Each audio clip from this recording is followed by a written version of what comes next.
This is Twit. Bandwidth for Know-How is brought to you by CashFly. This episode of Know-How is brought to you by Tracker. Tracker makes losing things a thing of the past. Pair Tracker to your smartphone, attach it to any item, and find its precise location with the tap of a button. Visit thetracker.com right now and enter the promo code Know-How for 30% off your entire order. And by IT Pro TV. IT Pro TV is an easy, entertaining approach to online IT learning. For our free 7-day trial and 30% off the life of your account, go to itpro.tv/knowhow and use the code KNOWHOW30. Today on Grow How, The Green Geek, Part 1.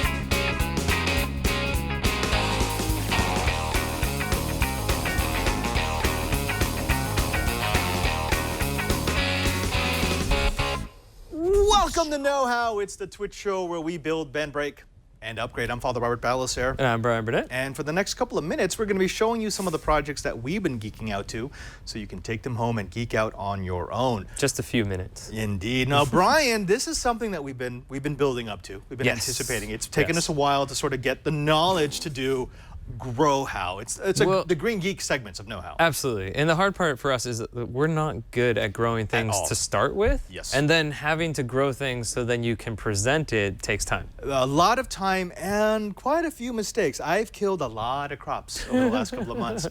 And I should say that neither of us are experts. In fact, both of us probably don't even rank as amateurs as far as learning. Growing. We are learning, and you're going to learn along with us because it's actually a lot of fun. And today, with so much of the technology having grown up around gardening, around the science of growing things, there's actually a couple of different ways to come at the problem of how do you grow edible things in today's society. Right. And for me, my problem's always been I either love the plant too much or too little. Yeah. And so I'll overwater it, kill it, or I'll forget about it and it shrivels up and dies. Yeah, I think, and most of the time, it's 90% of the time when I've killed something, it's because I overwatered.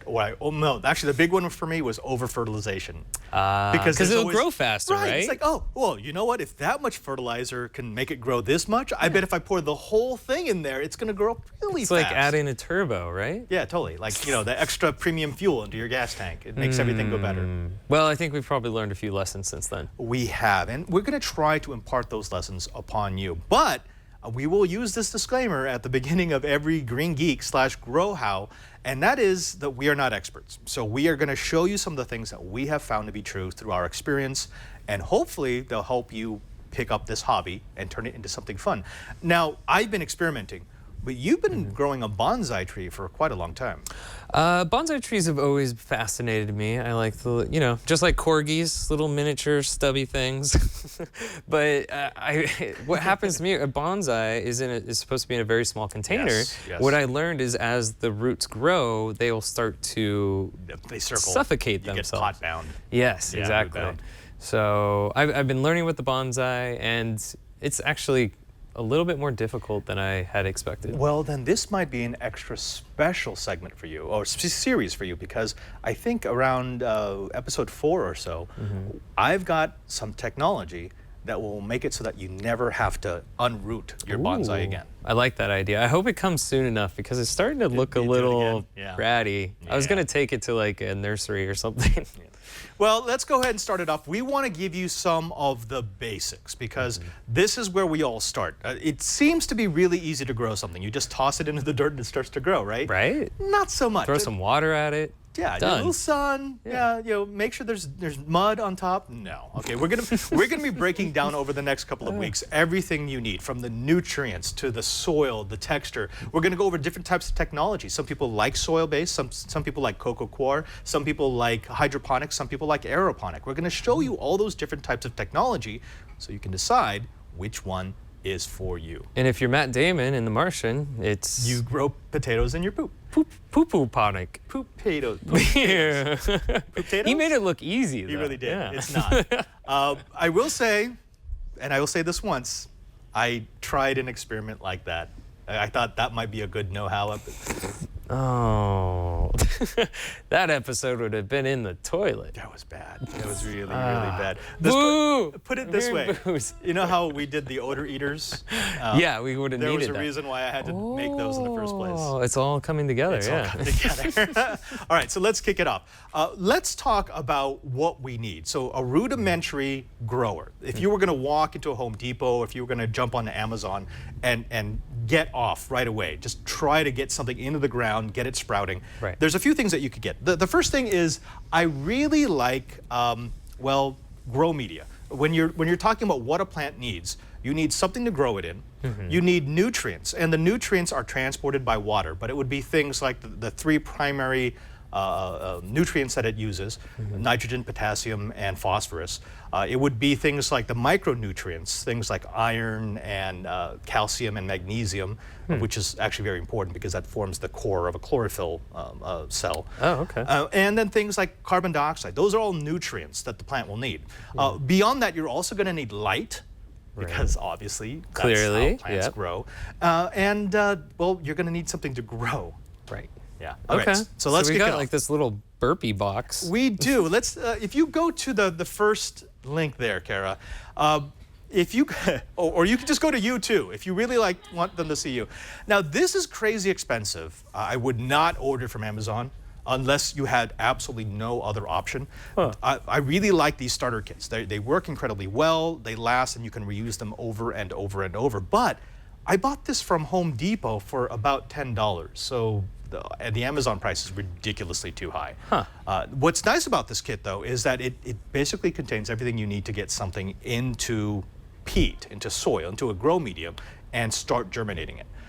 You're also going to need seeds. Now this is something else. If you're near a Home Depot or near a small like grow shop, they all have seeds, and normally they look like this. Now if you take a look at this, these are dwarf gray sugar peas. I really like these because, well, I mean, you can just pluck these off the vine, and they're actually very tasty. Yeah, I've I mean, already if they grown look this. like if they grow into that, sure. Mine did not grow into that, but Oh. that was my mistake. Okay, but see, what's important about this is if you look at the back of really well-packaged seeds, it's going to give you all the information that you need to make it grow. So it's going to tell you, what is my seed depth? So in other words, how far down do I need to put it in order to make this thing germinate properly? So I need to get this thing 3 centimeters, about 1 inch, down into the soil in order to make this germinate properly. It's going to take about 4 inches in order for me to, that's what I should space it out if I'm going to be putting a bunch of these into a planter. I need my row spacing. Now the big one is going to be sprouting and maturation. A lot of people don't realize it's going to take a while. See, that's one of the hardest parts for me is the patience. Yeah, so 1 to 2 weeks is when we're going to start to see a sprout here, and in about 60 days is when they'll be ready to harvest. Oh, okay. Okay. Now, before we start jumping into all of this, we need to prep it. So let's open up our burpee self-watering kit. Burpee. We're going to show the folks at home what goes into this. Now, here's the reason why I like this. First of all, it's got a dome, and this is going to be very important. Because when we're dealing with germination, with seedlings, with young juvenile plants, they're going to want a lot of humidity. And so what this dome will allow me to do is it will allow me to keep a level of humidity inside the dome that's going to promote growth of the seedling. That makes sense. Yeah, because remember, they're really weak. They're not going to have many roots. They're going to have teeny tiny baby leaves. So the more you can give them through the air, the better it's going to be. This is a standoff. You'll see what this does in a bit. This is the main action. If you go to the overhead shot here, Kara, inside of these things are little, let's see if I can pull one out. These are peat pellets. Oh, they look like little cakes. They are, and that's all they look like. But what's going to happen is when I add water, they're going to expand. Oh. And then they're going to become a little thing that I can push the seed down into. Oh, so there's no seed in this. There is no seed, right? So I'm going to be adding the seeds. Now this is a 36 cell tray. They left one out, but oh well. Or did somebody already eat one? Yeah, they do kind of look like chocolates. Yeah, go figure. All right, and then not only does it have that, but it has this. This is really, really cool. So this, first of all, if you're going to be planting multiple types of plants, this is sort of like a grid. So that is a cool grid. Well, I mean, it's important because you're going to forget what you planted where. Oh, right. But we're not going to use that. You're talking about this material, though. Because we're going to use all the same seeds for the entire grid.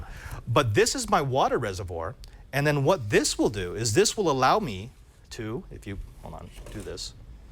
I can put the standoff like this and put this like that.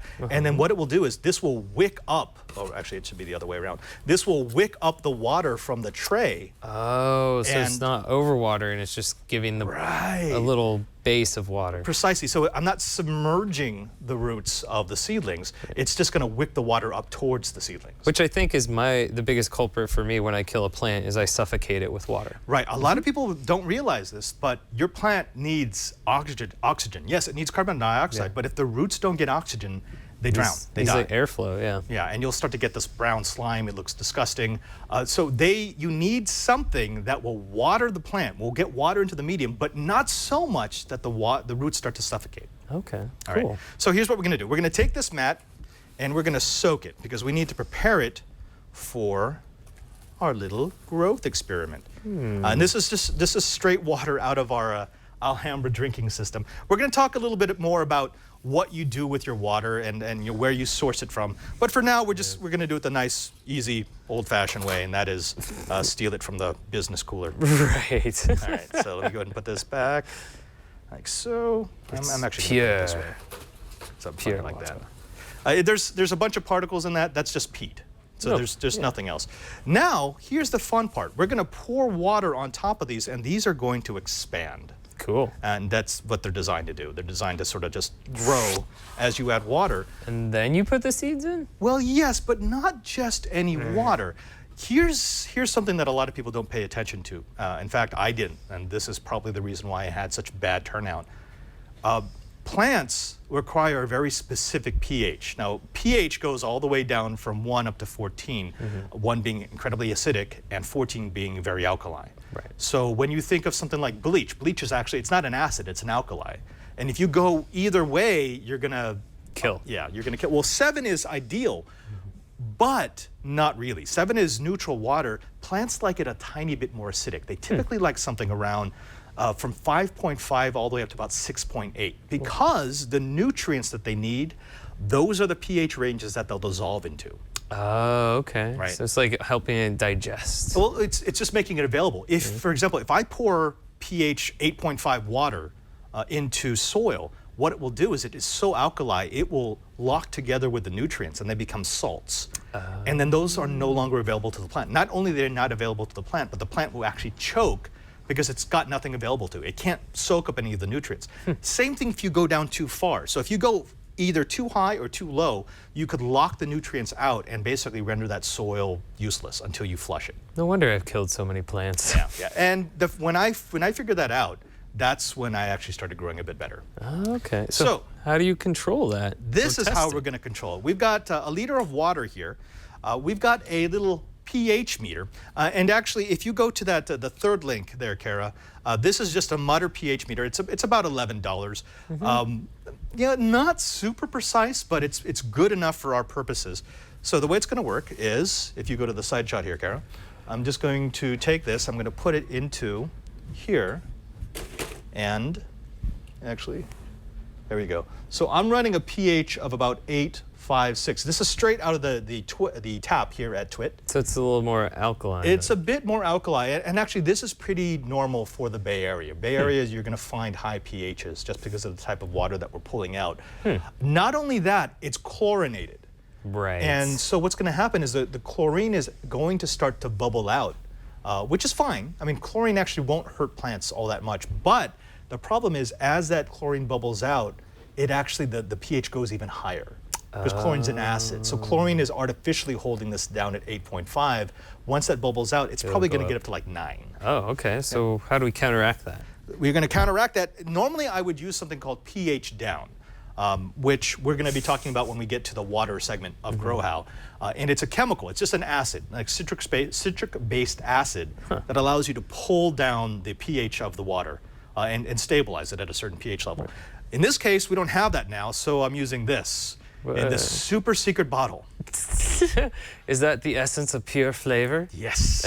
No, this is actually just vinegar. Oh, okay. Vinegar will work? I would not, I mean, yes, you can do this in a pinch. I would not suggest you use it because if you use vinegar too much, what's going to happen is it develops a slime. Ew. And it's, yeah, just, it works. I've done entire grows with just vinegar, but the pH down, it costs you $20 for a bottle of both down and up, so you can adjust either way. Right. And that will last you for years. So spend the $20. So how do we know how much to put in there? Per how much water? We're kind of gonna guesstimate, but one of the things you want to remember is you do not want to constantly be going down and then up. So I could use vinegar to make it go down. I could use baking soda to make it go up, but I don't want it to go too far down, and so I have to add baking soda so it goes up. And then more vinegar. And by the way, baking soda is also really bad because that actually helps to develop salts that lock out nutrients. So use pH down and pH up. We're not doing it here because I want to use things that you might have already in your house. So here's what we're gonna do. I know I'm at 8.5 right now. I'm gonna take just like half a dropper full. I'm gonna see what that does to the pH. Stir it around a little bit if you could. Just be my stir man. Sure. There we go. You can smell that vinegar, right? Oh, yeah. Tasty. Makes me want some fish and chips. I think we may have gone too far down. All right, so let's do this now. And as you can see on the side, I have dropped. I'm 714 right now. I kind of want to get this a little further down. I want my range to be about 6.5 to 6.8. Okay. So I'm just going to add a tiny bit more. And even as the chlorine comes out of it, it's probably going to go back up. Correct. So about that. Give me a little mix, if you would, all the way up and down. You're very good at this, by the way. Well, yeah, professional stir here. Yeah. Usually a cocktail, though. So right now, I'm still at like 7. Well, so what happened was last time when you stirred, you didn't stir all the way up and down, so it only mixed the top layer. So I haven't gone down that much. Blame my stirring. Your stirring technique. You know what? Just put the whole bottle in there and see what. No, don't do that. pH of 3. All right, stir that up. All right. Oh, man. Maybe it's the equipment I'm using. I can really smell that vinegar. It's kind of making me choke a little bit. Yeah. Let's try that. Okay, now we're starting to get down into the 6 territory. So here I'm at 680, 679. This is about right. So this is what I want. Okay. I can pour this straight in, and what it will do is it will expand my pellets, and it would allow me to get the media ready to grow in. Cool. Okay. So we pour it in there. Well, at least it would. If there wasn't something else I wanted to add.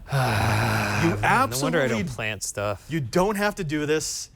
It's debatable on whether or not it actually helps, but I do like adding a little bit of seaweed extract.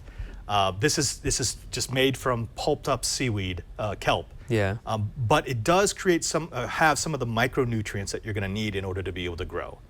We're making quite the concoction. We are making quite the concoction. Now, here's another trick. Whenever you're adding nutrients, err on the side of too little, because you can always add, you cannot take away. It's very difficult to take away. You basically have to flush out the soil, and by then the damage is already done. So always start with a little. So for example, for 1 liter, this asks for 1 ounce, which is about 30 milliliters of material. I'm not going to do that. I'm going to do about 10. It's going to be a super weak solution. You don't just take a swig straight out of the bottle? You could. My grandfather used to drink stuff like this. He was big into seaweed. Which is kind of disgusting. Yeah. And actually, if you go to the link there, it's about $10. So this is actually really good. I use it for cloning. I use it for rooting. I use it as a general feeder whenever I'm doing my my waterings. Pick yourself up a bottle. Right? I thought the vinegar was strong. Go ahead and pour that in there. Come on, let's get ourselves a little bit of seaweed. Ooh, look at that, Brian. Yeah, wow, that looks tasty, doesn't it? Not so much. Okay, now here's the thing. This could actually affect the pH, but not that much. It'll probably bring it down a little bit, down into the 5 territory, which is just fine for me. Let's see what it did. So, there are concoctions out there that are pH neutral, but I'm not a big fan of them. Okay, so that's bringing it down to 5.5 or 5.6, which I told you I kind of wanted, I wanted 6.8, 6.5 for the water. 5.5 for this is actually okay. Cool. Because by the time the chlorine bubbles out, that's going to stabilize around 6. So we're right on target. We're right on How long target. would you say it takes for the chlorine to kind of filter its way out? It depends. We're going to cover that. What I actually have is a bubbling system. So I use aquarium bubblers in big Home Depot pots, and you just bubble air through it. Within like a day, all the chlorine will be out. At least enough of it not to destroy your plants. All right, so let's go ahead and pour this in. Oh, hey, look, I found this one had 2 pellets. Oh, sneaky. Sneaky, sneaky pellet. Oh, no, it just had expanded a little bit. Oh. All right, So someone did eat one of them. someone did. Who's eating my peat pellets? Bert.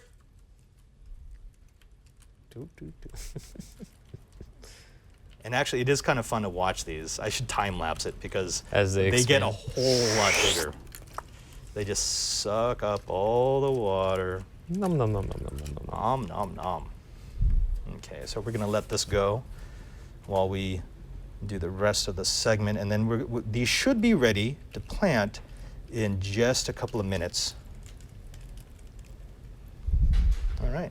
Let's see how long it takes Wow, to yeah, those are- soak up all that water. Those are expanding quite quickly. Yeah, look at this one. So this one's already Ooh. And then you just put the seed on top gigantor. Oh, no, we're going to push it into of it. that? Oh, okay. Yeah, so it's good.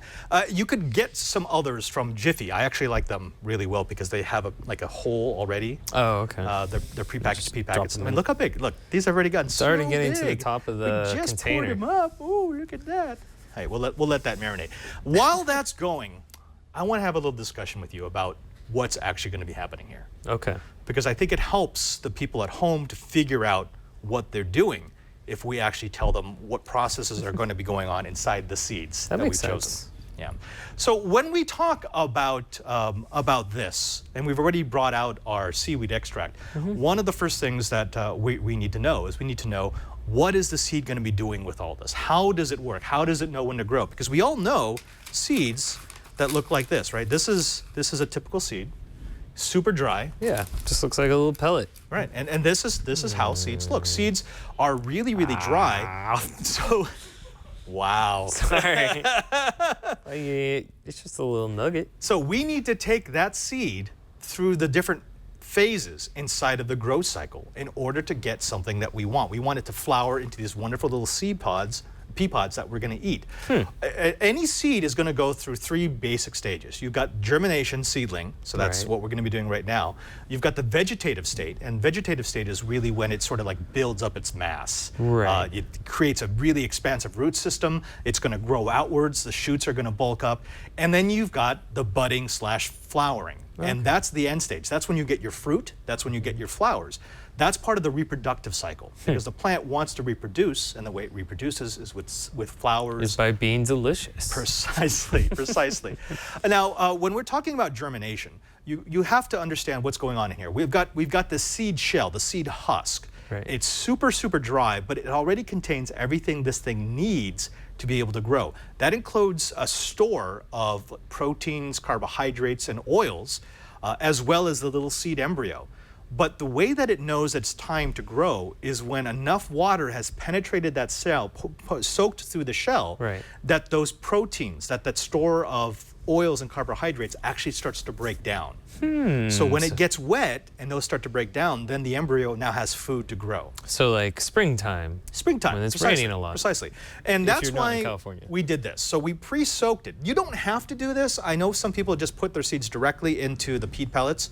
I did this because I feel like it makes it a little easier. I'm not drowning the seeds, but I'm softening the outer shell enough so that it's going to speed up the germination time. Rather than 2 weeks, I'm probably going to be looking at 8 days, 9 days. They do look like they've expanded a bit more than Yeah, exactly. just a regular So, seed. I mean, I don't know if you can see this, but if you look at those seeds and look at this teeny tiny seed, this was that. Yeah. So it's already soaked up the water, right? Cool. That's good.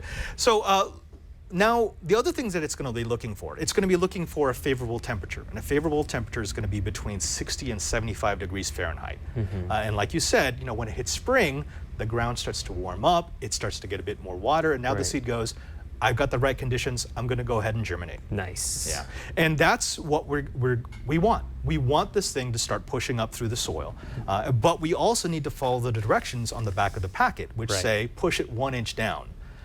Now, when they say that, it's because every plant is going to have a different threshold at which it should break the surface. If you've got a plant like a pea plant, which is going to be growing up really tall, you want it to have a really strong root system, because otherwise it will uproot itself, right? Right. Whereas if you're dealing with herbs, a lot of those you can put like 1/4, 1/5 of an inch down below the soil, and they'll grow just fine. So again, whatever you're growing, make sure you read the directions for that. Very interesting. Yeah. All right. So when we move past the germination stage, the seedling stage, we're going to be moving into the vegetative stage. We're spending a lot of our time in that, and then we need to start paying attention to things like nutrition. In the seedling stage, most of the nutrition is going to come from inside the seed, right? But once it's expended all that fuel, it's going to need to replenish, and that's when you start to need to add nutrients to the soil, to your grow medium. And in this particular case, this peat is neutral. There's no nutrients in here, so we have to add things, which means... Don't add too much. Well, it means you need to pay attention to the numbers you're going to see on every bottle of fertilizer you will ever pick up. Oh, okay. Now, have you ever seen the 3 numbers that you find anytime you're buying like a fertilizer? I don't buy fertilizer that often. Okay, good. All right, that's... So I've never noticed any numbers on That's them. nice and honest. So we want to look at the NPK. So that's the nitrogen, that's the phosphorus, and that's the potassium. Right. Any fertilizer that you buy, and actually go to the side here. I'm not sure if you can pick this up, but see that number right, wow, it's really bright. That number right there, wait, there we go. So 0.10, 0, and 0.44. This is telling me that by weight, this is 0.10% nitrogen, this is 0% phosphorus, and this is 0.44% potassium. Okay. So in other words, this is super, super light, which is why I like starting people off with this, because you can't kill the plant with this. I mean, it's really hard to. Yes, some of them are like 40, 10, 10. Oh, okay. And yeah, if you put that into thickly, it will just kill. It will kill everything. And there's different kind. So when I bought my bonsai, they recommended getting little fertilizer pellets. But Yes, so some people really like that. They like time-release fertilizer. yeah. I shy away from those just because I like to water with, I like to feed my nutrients. And if you have that time release, there's always a guessing game of, is it still releasing? Right. And the problem is, if it's still releasing and you add nutrients, now it's getting a double dose. That could be muy Is bad. there a way to do testing to see like what the nutrient level is at? Yes, Okay. and we will get to that when we talk about soil. Okay. And like total dissolved salts and EC. See, that's why I have so much trouble with plants. I'm always trying to jump to the next step. Like, all right, let's just grow them. Let's get them going. This is a good thing. Yeah, we like this. All right, so we're going to be adding a very light nutrient to this in order to not kill it. So let's do this. First of all, let's pour out the rest of this water.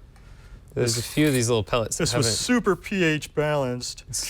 Now we'll be talking more about this when we get to the segment on water, but I use RO. I use reverse osmosis, which is a nice way of me being able to get a lot of the hard minerals that are inside my water. But as a result, I find I get a lot of nutrient deficiencies, especially for magnesium, because there's a lot of nutrients that you'll find in well water that you will not find in reverse osmosis water. Okay. And again, we'll talk about that. So all I have to do now that these have, let's take these out, by the way, so you can compare how it looked before with how it looks now. Come here. There we go. This thing's gonna fall apart. There we go. So that's what it's expanded into. From that little pellet. From that little teeny tiny pellet. So what we want to do is we're going to bury each one of these seeds 1 inch down into each of these pellets. So the easiest way to do that is just like that. Oh. So you're just going to kind of do a little indentation. And this is why I like the Jiffy, because the Jiffy actually has like a little shell on the outside that allows it to like hold together. See how these are kind of like popping apart? Yeah. Not a big fan of that. Yeah. So let's go ahead and start with what we've got. Okay. Take our little sugar pea seeds here. If you want to take a couple, I'll take a couple. Yeah, sure. I'll take this row here. There we go. So you go ahead and pop them There's in. some good-looking seeds Push here. them about 1 inch down. So you want, just like down in. Yeah, I might. Yeah, I need some sort of pushing There you go. utensil. There you go. Boop, boop, boop. And then what we're going to do is we actually need these to be nice and dark. So we're going to like squish together the pellet around it. Not too firmly. We don't want to destroy it, but we do want to protect it from getting. Did you already put one in there? So these two are full. I'm gonna just put them on the top here and then just poke them all down at the same time so we can keep track. You can also do this, which is just like use the seed to poke down. You monster! It's not. These are baby plants. Don't treat them like that. Okay. So let's go ahead and let's do these 3 rows. Bam, bam. Yeah, get them down there. Get them in there, Brian. Get it. These are my babies now. Yeah. Some of these did not like that. That one? Yeah, that's not great. The reason why we're doing this, because some people will say plant them directly into soil. We're going to be doing an indoor grow. And when you do an indoor grow, one of the things you're always running into is space. You're going to be running out of space mightily. Yeah. So what we want is we want to be able to start these, and the ones that don't germinate, or the ones that look sickly, we're not going to move them to our grow room, not to our grow tent. We only want the strongest. Yeah, because you're going to put the same amount of energy into every plant. So why grow the ones that are sickly? I mean, seeds are really, really inexpensive. You hear that, boys? You better grow strong or you're going to go in the can. Are you threatening the peas? Yeah. Doesn't it help to talk to plants? Not talk smack to plants. That's different. Yeah, so get those all about 1 inch down. Okay.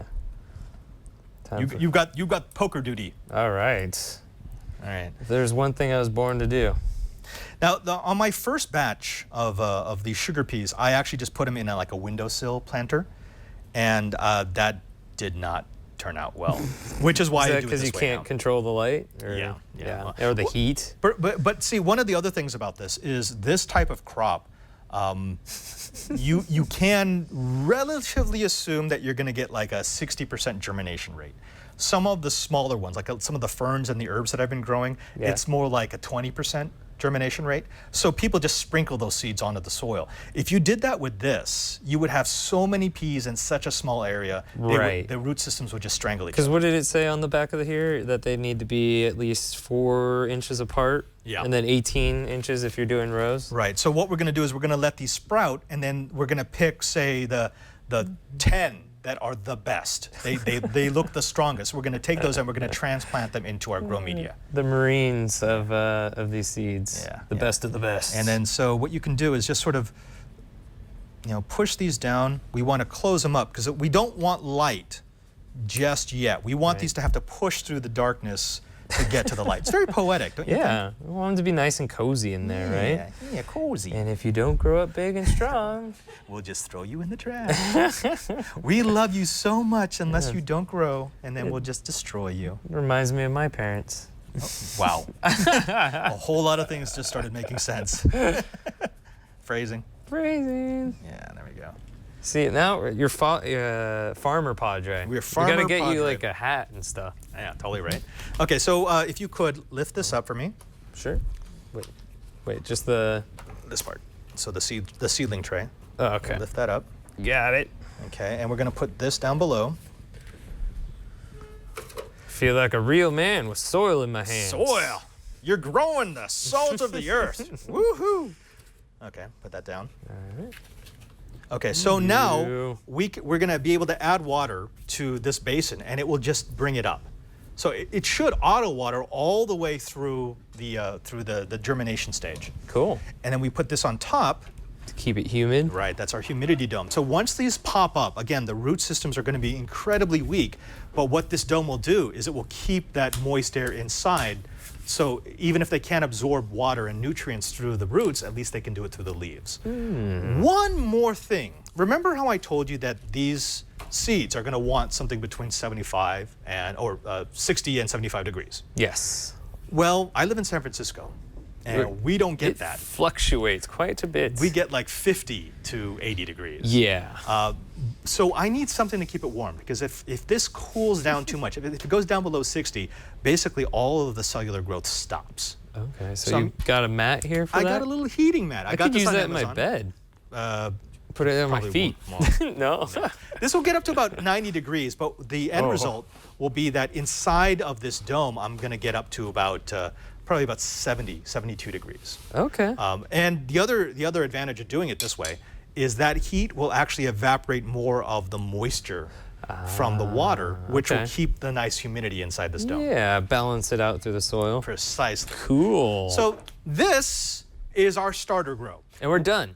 We're done. Okay. Thank you. Yeah, Thank you for joining us on Plants the will be there sometime in another, and we'll just come back and harvest. No. Oh. So what you're going to see over the next couple of weeks is we're actually going to be growing a bunch of different crops. We've got everything from, we've got like 3 different types of peas. We're going to be growing 2 different types of basil. We're going to be growing some lettuce. I'm trying chili peppers, although I didn't have good luck with that last time. And of course lavender, because we're going to be doing an oil extraction later on. Right. And we're going to be showing you the different techniques that we're going to be using to germinate these plants, and then we're going to all put them into a grow tent so that we can vegetate and bloom them. Man, I'm getting hungry just thinking about it. I know, right? When will be ready? That's the patience part that I have so much trouble with. This is just a super shallow covering of the process. Again, over the next few weeks, we're going to be doing it again and again and again. The idea is that you can find a crop that you want to grow, that fits your level of patience and fits your expectation of tasty food. Yeah. Speaking of tasty food, when we come back, we're actually going to show you a way to do this without doing any of this. Yeah, using technology. But before we do that, hey Brian, we got a brand new sponsor of the show. Nice. Who is it? Tracker.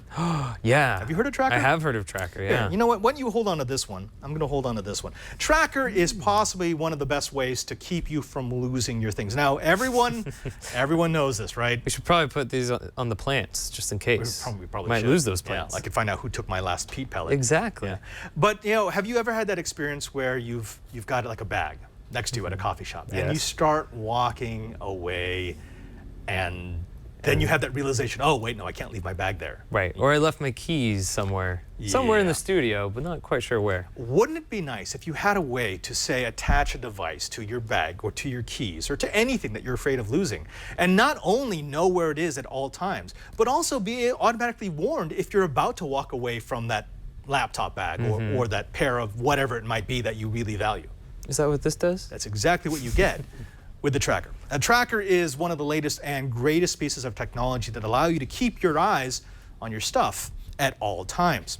Now, smart cars, smartphones, smart homes, this allows you to have smart things. This technology has made everything smart, but losing those possessions make you feel dumb.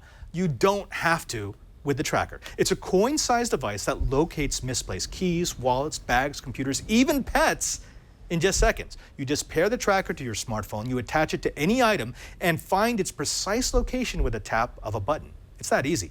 Now, you can customize two-way separation alerts to receive notifications before you forget your item. How nice is that? Rather than trying to find it once it's lost, how about an app that says, hey, you're about to lose it?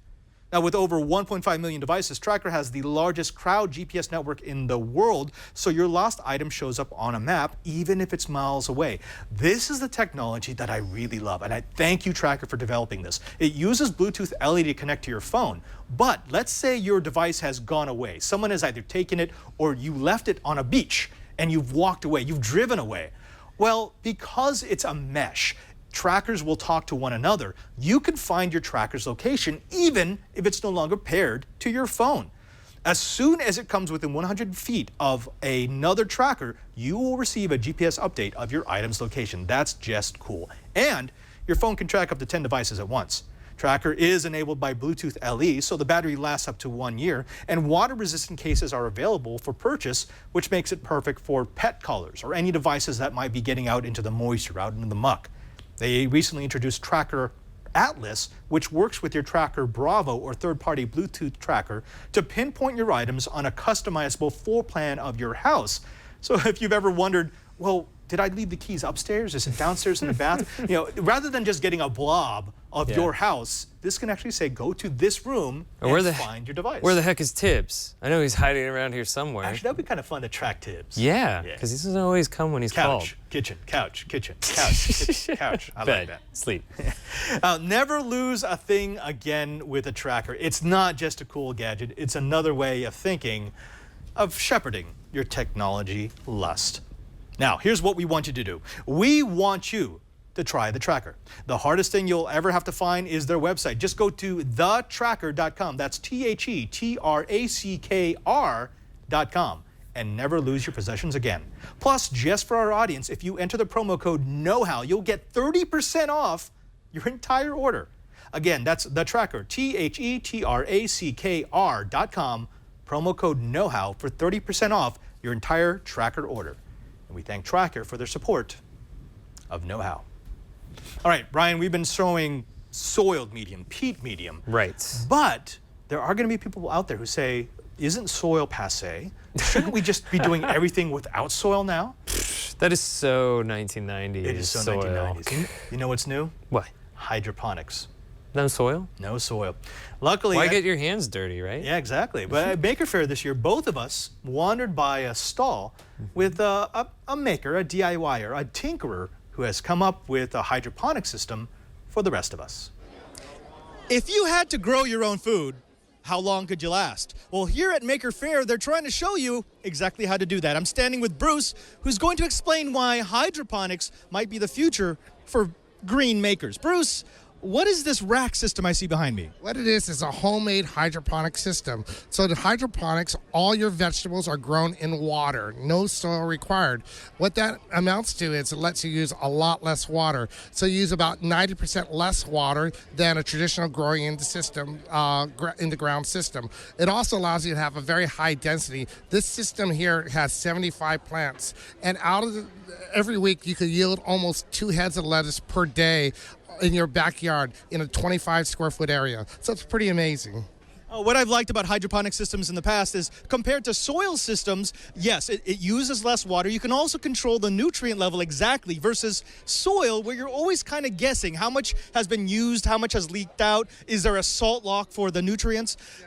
That all goes away with this. However, I know that hydroponic systems are also very susceptible to pH problems. So what have you done to control that? Yeah, you can buy these pH meters and EC meters, which let you measure how much nutrients are in there and the pH level. And you just had additives for the pH, which is just basically battery acid, and you measure it and you just get it to the exact level. And the same with the nutrients or the minerals to give the nutrients to the plants. And so it's really quick and easy. And these meters can be bought for as low as $15 on eBay. It's amazing that you could get this whole system with all the parts necessary for about $250. You're up and running, and it's not as complex as sometimes it was lead to believe that hydroponics could be.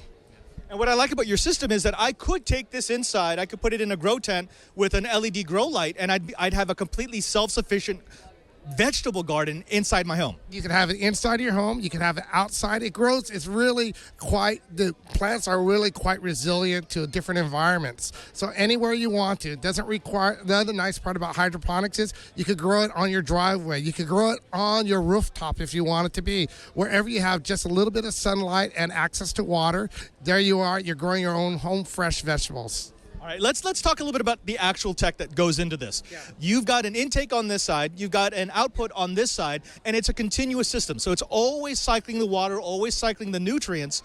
But tell me a little bit about how the plants actually fit into your PVC tubing.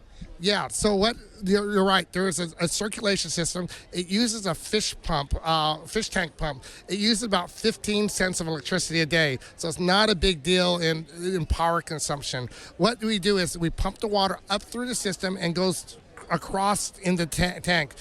These plants are actually sitting in a little bit of water with the water flow going through there. So if you lift it up, you can see the root system of the plants just growing in there. Nice, fresh. You can see the nice white roots. That means that these plants are nice and healthy on there.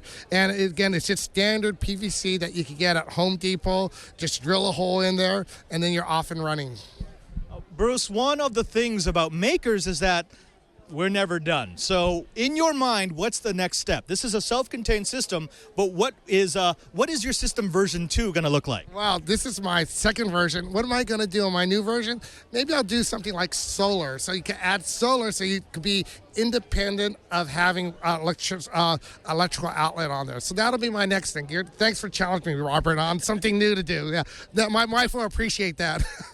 Oh, Bruce, if they want to find out more about your system, if they want to find out more about your build process, where can they go? They could go to waterworks-hydro.com, and they can learn more about this system and other hydroponic systems that I have in my own backyard.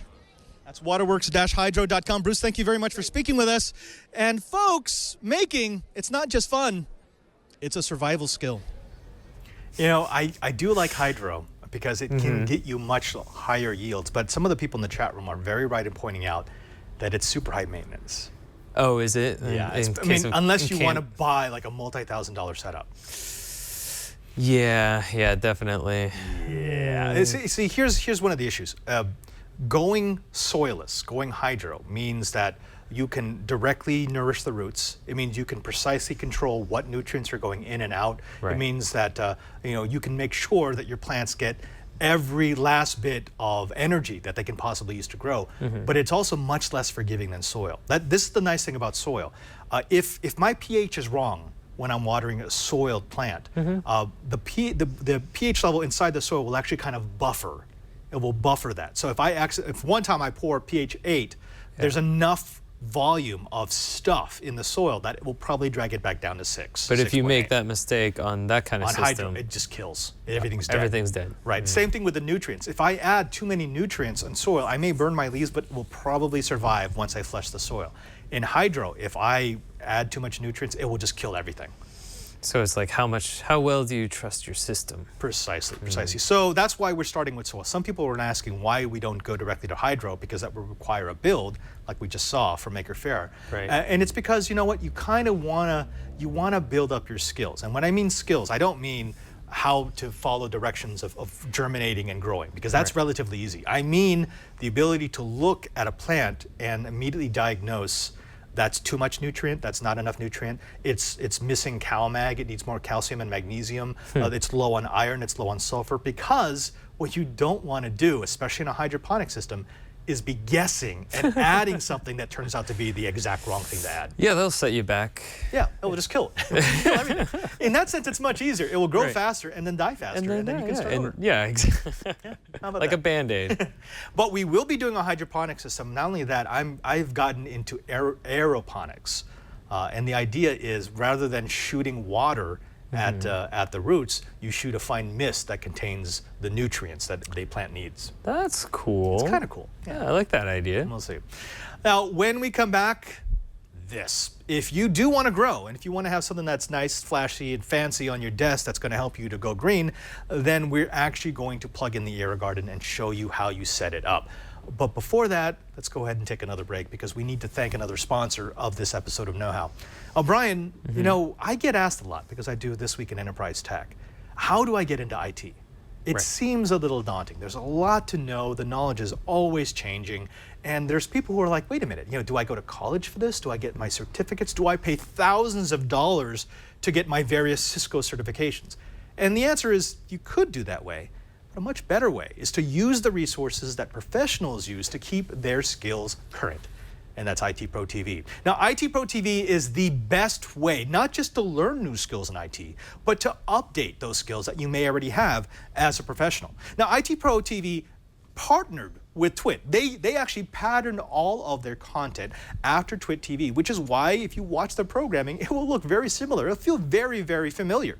They've got 1,000 hours of content, and more than 30 hours are added every week. You can stream their courses live and on demand worldwide to your Chromecast or Roku, your Amazon Fire TV, your Apple TV, or your PC. You have the freedom to learn at your own pace, on your own device, on the go, or in your home, in your office.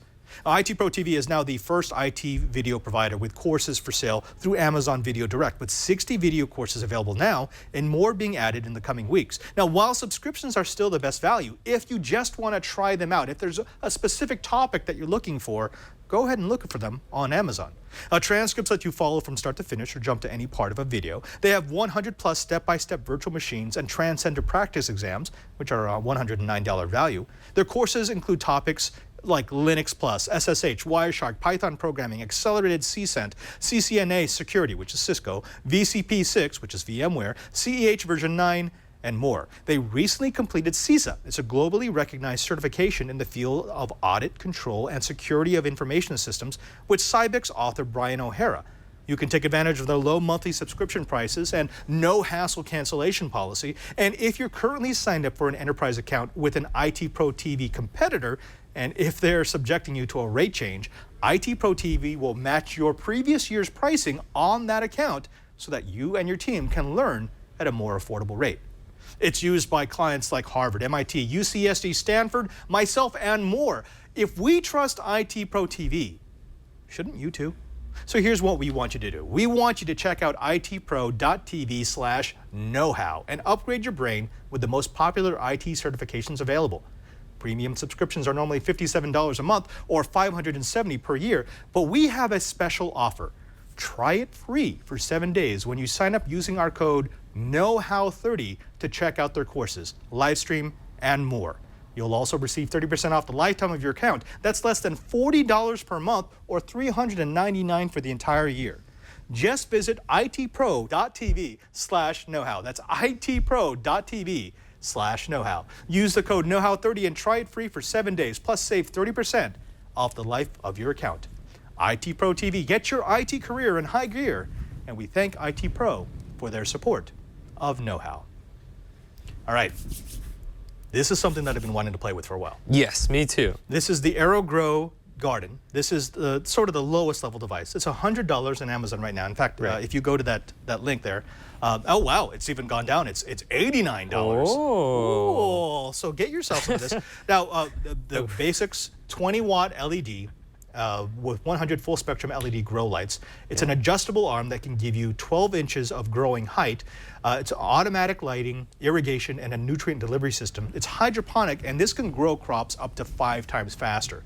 What I like about this is you could think of this as the starter. This is your germinator. This is the growing for plants for noobs. Precisely. This is a way for you to just dip your toe in there with a system that actually pretty much takes care of itself. Do I even like plants? Find out. Who knows? Who knows? So what we're going to do is I want to show you how this actually works and what goes into making it work. And then we're going to plant a couple of seed pods. We're going to put it in the back, and people will be able to see as it progresses. We won't tell anyone else that we're growing stuff behind the set. Nope. Yeah, Leo will just let them go, find what's it all on their those own. plants? What the heck is that smell? Okay. We'll need the deodorizer for it. Precisely. So we're going to take, this is just a light stand, but it also contains the logic. So this will tell you if you're low on water. This will tell you if, what kind of light cycle do you want to select. Nice. And we'll talk about that when we get to lighting. But this is where the magic happens. So if we open this up, inside this container, we've got a basin, we've got a fill line, and this is a pump. So what this is going to do is this is actually going to pump the water through this filter here, up through here. This is going to connect to the bottom here, this piece. And circulate the water. And it's going to push water out through every pod. So it's going to give it a nice, even watering. Clever. Yeah, but the nice thing about this is it's constant circulation. This pump never turns off. So the nutrients are going to be constantly pushed past the plant. And remember, this is what the pods look like. There's not much there. I mean, there's this, which is peat. So that's the same stuff that we use inside of our starter kit. Right. And then this is where the shoot will come out of because it will go towards the light. Do you still have to drop the seed in there? Or is No, this is prepackaged. So everything is in here. This is just, remember, this is like a, what do they call those? The little Keurig? This is a Keurig for plants. You pop in your pod and grow. Nice. Okay. So let's go and close this up. And what we're going to do is we are going to add water to this. Now, they don't specifically tell you to pH down the water, but because I've done a little bit of growing now, I know. You should. If you have the really should. opportunity, you should do it. Yeah. Especially with this, because our water is going to be about 8.5. just out of the tap. Out of the tap. And what we want for hydroponic is we want closer to 5.5. Right. And if you have above that, you're not going to get lockout, but it's not going to absorb the nutrients nearly as quickly as it should. Okay. All right. So here's what we're going to do. We're going to take the nutrient solution that they've given us. So they've given us this. This is the liquid plant food. And you always have to shake it up because if you notice on the side view, there's a bunch of crud that's like lying on the bottom of the bottle. Yeah. Yeah. The And good stuff. always follow the directions. And again, remember, it's okay to give it too little. Yeah. Does that have numbers on it like fertilizer does? They all do. So this one is a, there it is, right there. Right. See if you can get in that. It's a 4-3-6. So 4% nitrogen, 3% phosphorus, and where is that? 6% potassium. Okay, and we will talk about what those particular elements do in the growth cycle when we get to the nutrition, when we get to water. But this is what we're going to add to our water that we put in here so that the plants have a little bit of nutrition for them to get. And in this particular case, if you look, Aero Garden, the 6-pod model, which is what we've got here, it's 8 milliliters every 2 weeks. I have no idea how many milliliters. That's how why much we is a brought- milliliter? Yeah. So this is Like our I'm not going to be able to eyeball that. Precisely. So what we're going to do is we're going to go ahead and take 8 milliliters of this bad mamma jamma. I don't think anyone's ever called. You got to take the paper off the top. You know, it's very technical. It's. Oh wait. The first step of being a bad mamma Mamma jamma is jamma taking fertilizer, the cover taking the top off.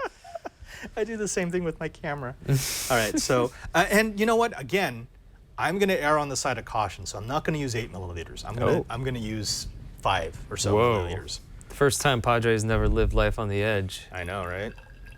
It does not look appetizing. I know. Delicious. Here, Brian. That's for you. Take a shot. It doesn't smell as bad as the seaweed. It doesn't, no. Well, that's because I think this is, they're actually using chemical chelated nutrition. Oh, stop. You are a bad That would be person. terrible. All right. So as before, this is about a little more than a liter of water. And we're going to go ahead and take the pH of this. And let's see what we get. Hopefully like before. You stirred around a little bit. So I've got a pH of about 8.18, 8.2, right? And that'll go up once the chlorine Exactly. Once the leaves, chlorine too. starts going away, that's going to go up. And that's why I use RO water, because I don't like guessing. Right. But unfortunately, I use so much water right now that my little reverse osmosis filter just can't keep it's up. overwhelmed. Yeah. So let's add this wonderful milky cloud of awesomeness. That does not look good. Actually, can you grab the stir? Oh, sorry, I put that on the other side. What this is going to do is this is going to give us a liquid nutrition system. One of the things people don't realize is that water is not like a super necessity. It's really a nutrient transport. It does break away some of the hydrogen molecules, but it's mostly water neutral. So the water that a plant takes in is pretty much the water that it will give off. Okay. Okay. So now let's go ahead and take our reading. And the nutrient solution actually has done a pretty good job. We've dropped down to 6.9. So it's dropped our pH by over 1. And if we had put the full amount, right? Because you did a little bit less. Do you think it would have brought it down? It would have brought it down a little bit more, but I still want to get this down. So I mean, 5.5 might be a bit too much because these are super brand new, but I kind of want to get it at least to 6.5, maybe 6.3. Let's do that. I'm playing with fire now. Yeah. Stir that up, sir. Things are getting exciting here. What is the pH level? Can you guess? My You're favorite taking part bets. is when you, okay, 6.7. I'm gonna say 6.2. 6. I think I saw you put a lot of drops in there. Okay, 6.5. 6.5. All right, you're the closest without going over. The price is right. I want that down a tiny bit more. Let's get it. See if we can get it down like 6.2, 6.3. Okay. Okay, that was a lot. And I have the advantage of stirring, so okay, we're done. No, get down there. Fine. You trying to cheat? Call me out on that. Oh my goodness. How dare you? Don't weld me to the wall, Mama. All right, getting better. So 6.4. You know what? I can live with that. Yeah. That's actually going to be okay. All right. All right. That's what we'll do. So all we have to do now is we have to take this, we pour it into the reservoir. I don't have it plugged in, so I can actually take this off. But otherwise, there's actually this little cap right here. Oh, to add more water? Yeah, because once you've got the pods in here, you're not going to want to take this thing off. Yeah. So we just do this. Oh, it's water, Brian. But we're not to the fill. We're not to the fill, I know, because we're going to have to empty this out when I make this when you permanent. leave? Yeah. For demonstration purposes. For demonstration purposes. So let me go ahead and plug this in. Like so. Wait, nope, this way. Nope, that way. What? There we go. Ooh, let there be lights. We're actually going to keep the light on. See, this actually tells us if we need to add water. It's saying, oh, you know what, my water level's a little low right now. It doesn't understand that we're demoing this. Yeah, but see, it doesn't want to go unless it's got enough water. So actually, Is it time for me to go fetch some more water? oh no, just use Padre's drink. Padre's drinking water. Do we need some more drinking water? No, we're good now. Oh, sweet. Okay, so now what we need to do is we need to connect the pump. So in the back here, there's a little plug. We're just going to do this. You hear that bubbling? I do, yeah. So what's happening is if you look on the side here, I don't know if you can, see each of these has a little outlet. That's cool. So each of these is getting watered individually. It's not a group watering. Right. Every single pod is going to have water running through it. Awesome. And then if you take this off, it's going to make a mess, but we've already destroyed the desk. So Yeah. and you can actually see The pump was going. yeah, well, it's here. Make it go. Come on. Come on, baby. Come on, Pump. Do your thing. It's like, no, you mess with me. I'm done. I think the audience will believe us. Hold on. Oh, it turned itself off. Hold on. I'll reset. It's like, what kind of madman I know. would start pulling the plants out like this? Don't do that to me. All right, so now what we need to do is we need to get the pods in there. I'm gonna do, well, we've got lettuce, we've got salad greens, and we've got basil. Do you say basil or basil? I say basil. I say basil, right? Okay. Isn't Basil the name of the little Muppet? Basil faulty? Yeah. All right, so how about this? Why don't we do salad greens on that side, we'll do basil on this side. So go ahead and get 3 pods out of there. Okay. You and your basil. Yeah. And so all you have to do is they just snap. So What? push until they snap. Totally like Keurig. Yeah.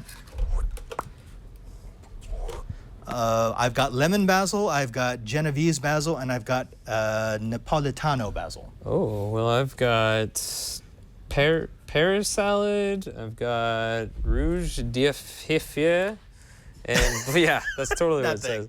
And black-seeded Simpson. All right, good. All right, I don't know what any of those are. Here's the cool thing. Remember how that grow kit had that little plastic dome so that we could keep the moisture up? These have These do too. Go inside that box. Wait, these aren't for Jello shots?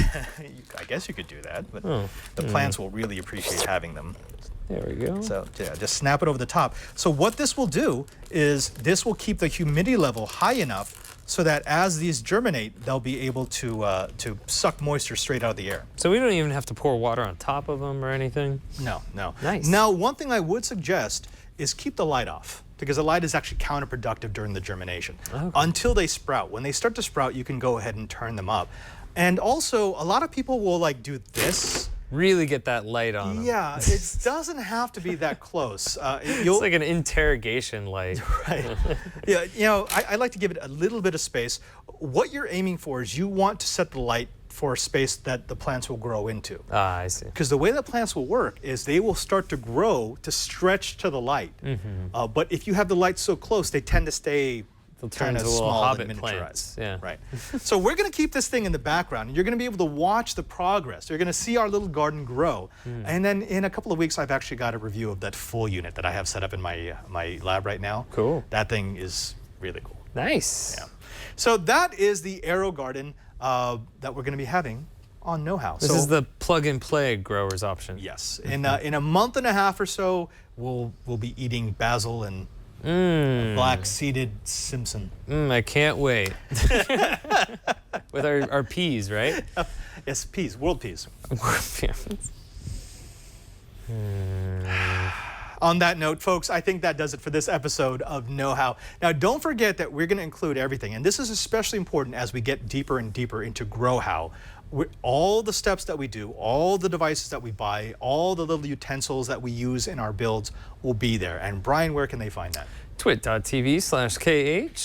So yeah, if you want to find any of the links or follow instructions, that's the place to go. Or since this is part 1, you might want to go back and download previous episodes, which you can find there, and subscribe to the version of your choice. Exactly. And also don't forget that you can find us on Google+. Just go to Google+, look for Know How. We've got over 10,000 users. Kitas, we call them, the Kitas. know-it-alls. And it's a great place for you to find ideas for projects, to post ideas for projects, to ask the community if you get stuck on a project, or if you're an expert and you want to show off to us, put your videos, put your pictures, we'll put you on the show. I think that'll work exceptionally well for this sort of segment where people are actually talented at growing stuff and show us up. And remember, we're going to put this disclaimer. We are not experts on this. We are amateurs with you along for the ride. So we're just excited to learn.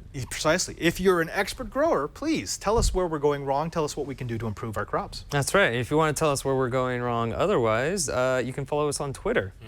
I am at cranky_hippo. And you'll find me at PadreSJ. And our technical director, who we're just going to... Director. She's Kara. Kara Cole. You're going to find her where, Kara? What's your Twitter?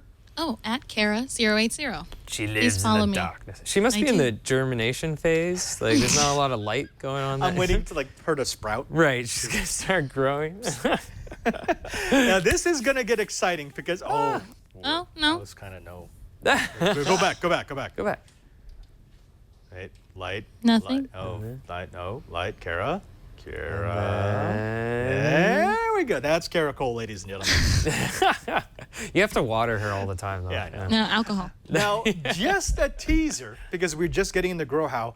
I'm going to do everything from showing you how to make grow lights. We're going to make LED grow lights. We're going to make a tent. We're going to make a clone transporting system so that when you need to move plants from one place to another, I've actually already developed a device that will keep it alive, keep it nice and happy, reduce the amount of shock you get when you transplant from one place to another.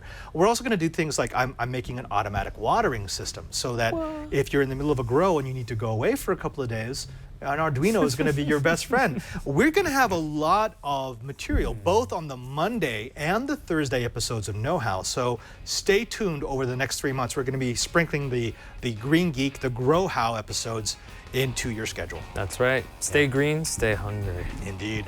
And until next time, I'm Father Robert Balacer. And I'm Brian Burnett. And now that you know how to grow, go grow it.